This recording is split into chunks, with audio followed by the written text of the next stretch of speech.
Well, especially when you're in the season and you're kind of where we're at right now, it's not appropriate to come up for air and kind of look at those type of things. And none of that stuff matters if we don't play well again this week. And so, am I proud of what he's done? Yeah. Do I think he should be consideration for the Heisman? Absolutely.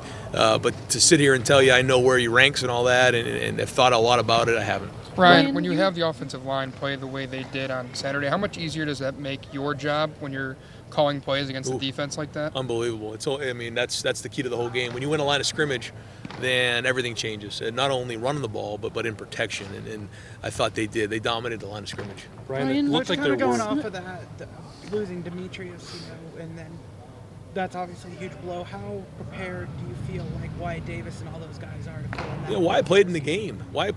And more than I actually remembered him playing. So we put him in there in some goal line situations. He's played this year. He's done a nice job in practice. He's been practicing a lot better, and he played in the game already. And the games that he was, the plays that were in there during the game, he played well, and so we have confidence in him. And then Urban talked about guys like Josh Myers and Joshua Alabi. Just what are those guys like right now? Yeah.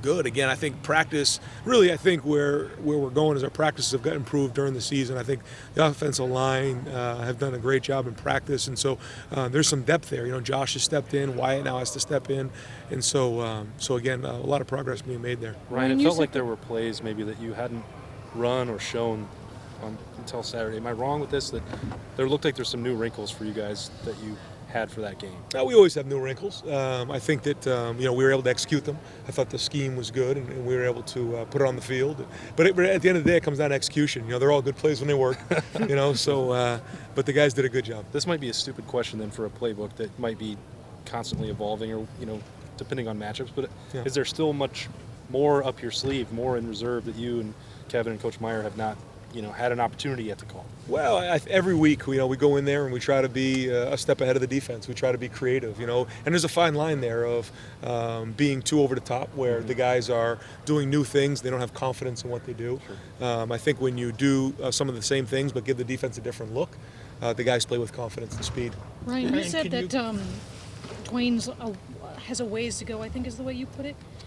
I trust you implicitly, but what the heck are we going to see from Dwayne Haskins between now and the time that he reaches his ceiling? Like, what more does he have to show you? Well, no, I just think that in his, he is in terms of football, he's young. He hasn't played a lot, and that goes to show you what a ceiling is. He has played well this year, but in terms of playing, he's only played in so many games. I guess it's 12 games now, a little bit last year, but which is exciting for everybody. Because, in terms of the football part of it, physically, mentally, emotionally, all those things. And so that's exciting to be around. But a lot of progress has been made this year, and so we just got to keep building. When it comes to that mental part, Urban said he's studied Kobe Bryant and done some things from a leadership standpoint. What have you told him as his coach from that aspect of what he needs to do, and how has he embraced it? I think it's two things. I think one, we have to find your own voice. You can't be somebody else. You have to be yourself. But then at the same time, a lot of leaders have the same type of characteristics, and understanding what they are and when to be assertive and building respect of the guys around you. But again, being your own person. And I think that's a process. You have to do it. You have to get on the field and be around it. And it's hard to do that sometimes when you haven't played. And so I think he's putting together a body of work so that now he's built some confidence. And that's kind of building every week. So Ryan, last week. Kobe? No. Was that Urban, or was that something he decided to do on his own? I'm not sure. Okay. Yeah. Ryan, last week I saw some plays I hadn't seen from you guys before this year. Maybe I was just looking at cross-eyed. I don't know. But is it a matter of y'all still have things in your hip pocket, or that you come up with stuff from one week to the next? How does that process work? I think you always have new things. Sometimes you call them during the game. One of the plays that we called in the game the other day, we tried to get on 3 times against Maryland, and the look just wasn't right, so we had to check out of it. So sometimes the look is just right, and you hit it. Sometimes you call a play, and the look isn't right, and you got to check out of it. And so it's a calculated risk, but we're always, everybody in that room is looking to be creative and trying to find explosive plays. And so I think we've been doing a good job with that the last few weeks. Which one was that at Maryland? Yeah. It was the play to Johnny, the throwback. That's a good play. When you go from week to week, and obviously Michigan tried to line up and play y'all man a lot and stuff, and kind of backed out a little bit, I think, as the game went on. But when you go and you're facing a team like Northwestern that plays a lot of zone, it Yeah. looks like. Yep. How much of it do you adjust to what they're doing, and how much of it do you just try to run some of your stuff? You know what Both, I mean? yeah, it's both. Yeah. You're right. It's a delicate balance because you want to do the things that the guys know well. We've played against teams that play zone too, so it's we have a playbook, and then trying to find the right plays that fit the defense that we're running. Is patience going to be maybe important this week? Last week I think everybody was revved up to go after man coverage. That's going to present some opportunities. Maybe this week there'll be stuff there, but it's not the big home run plays. Yeah, I think every game has its own feel, and when you're dealing with man coverage, sometimes the percentages of the completions aren't as high, but the plays are bigger.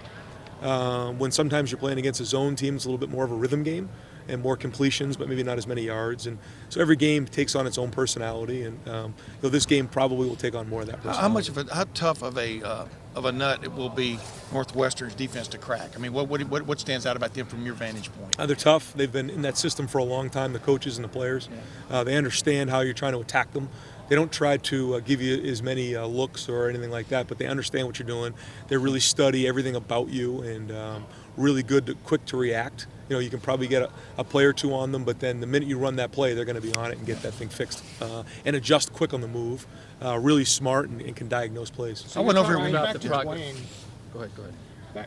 Coming back to Dwayne, were there certain things about his personality that you had to develop to make him a team leader? I mean, was he less assertive than you wanted him to be, coming in? I mean, what non-football elements of Dwayne did you have to work on to get him to where you wanted him? Yeah, even when I had a chance to coach in the NFL, anytime you're coaching quarterbacks, you're always talking about leadership, and you're always talking about how important your number one job is to lead 10 men on the field, and so that's always part of anybody that you're coaching a quarterback. But I think it was important for him to find his voice and to find his own way of leading, and so that was something that we've been working on for a long time, and I think along the season he's found it. Still, again, a work in progress, believe it or not, but a lot of progress has been made. We're not going to get to talk to you tomorrow, but there's a good chance he might be probably the quarterback of the year in the Big Ten, maybe the MVP, offensive MVP and stuff. But how deserving is that from your vantage point? Again, it's a tribute to everybody. He can't do that without everybody around him. And talk about the senior leadership at wide receiver,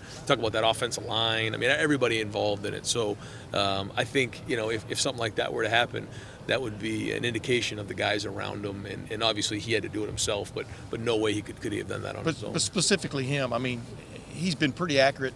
Most of what just stands out about the way he has played in that regard of just throwing the ball? Yeah, just throwing the ball. Obviously, his accuracy and his anticipation is pretty special. But I think in the last couple of weeks, you've seen him change his game a little bit in that he's run. He's made some tough yards. He's scrambled when he's needed to. That changes how a defense approaches him, and so I think that aspect of his game has helped the whole offense. Ryan,